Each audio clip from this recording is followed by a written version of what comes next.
This is my Shapeoko enclosure. It's pretty much made from scrap. The base and the bottom base are chipboard that came out of a dumpster. I use that because I thought it was going to be pretty straight, but anyway, I got a coat of paint on it because I got a gallon of paint left over I got in a flea market one time. I did buy some casters in a flea market which got locks on them, so I think that's going to be good. And I built a little drawer, and I put some windows in it. Yet have to put on a plastic, and the plastic on the top, you won't believe where that came from. That's a old time capsule or something from a music video the Backstreet Boys had left over. I was told the person who made it you ought to sell it, but they wanted to fix it up first, and it's been laying around so many years. The Backstreet Boys, like, who ever heard of them? So I finally cut it up, and I said, this is the paint's still a bit wet here, and it's like, work like this. And I just kept changing the plan as I was making it, and I decided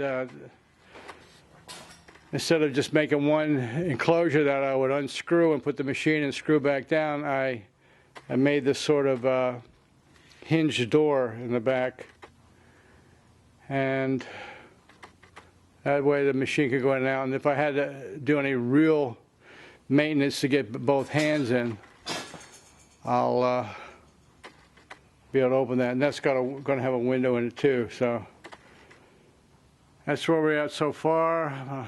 Touch up, we'll try to make it a little over prettier. It's doesn't have any mistakes. It's got about 100 mistakes. So that's where we're at. I did use some plywood here for the back door and the two sides. Furniture grade plywood. And that stuff's made in Japan. I can't believe how dependent we are. I mean, made in China. I can't believe how dependent we are on China.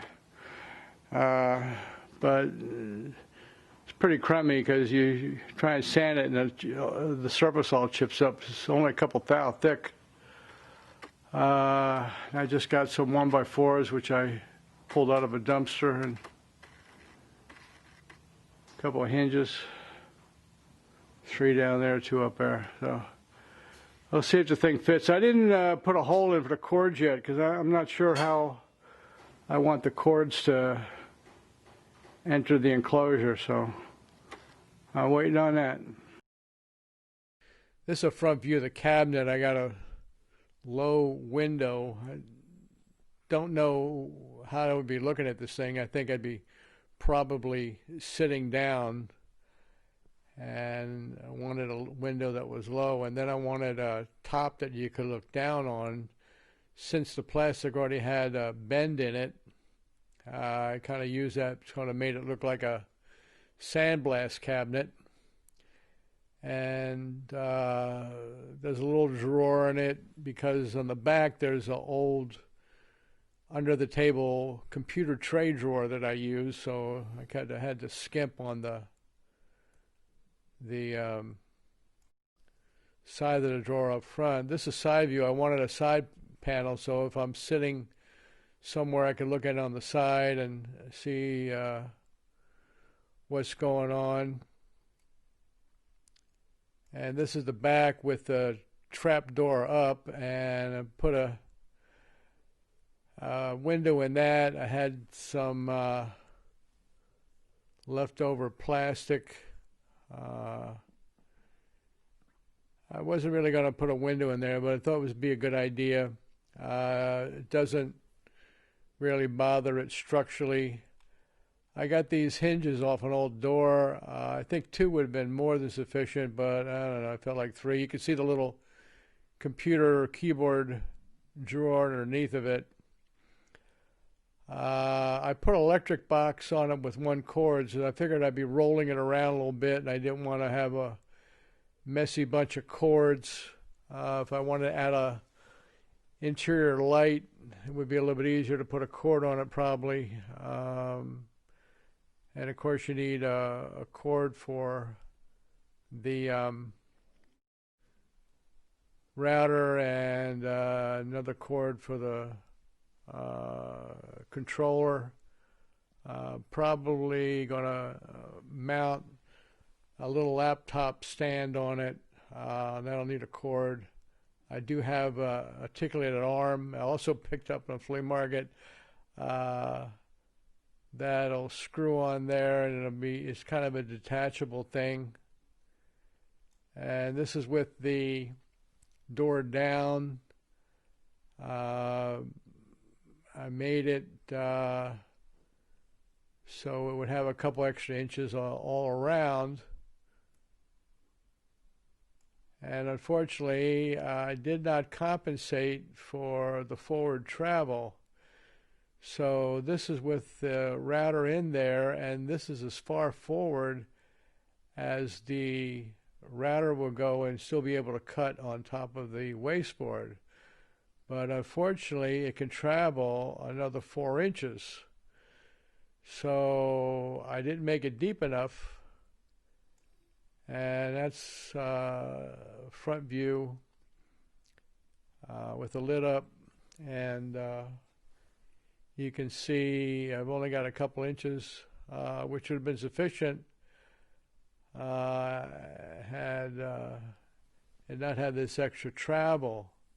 So I think it'll be okay for small jobs as long as I keep it confined to the limits of the wasteboard, except, and there's the shot of the back. I had that little board there.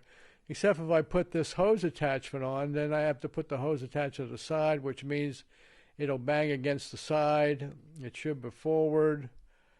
All I ever wanted was, well, all I decided on at first was to have a rolling table so I could roll it outside of the garage and have it make all the dust I wanted outside. And then I kind of got into it, and I thought, well, you know, everybody's making these fancy enclosures. Let me do that. So everything's fine with the enclosure, except it's not deep enough. It needs about another 4 to probably 6 inches.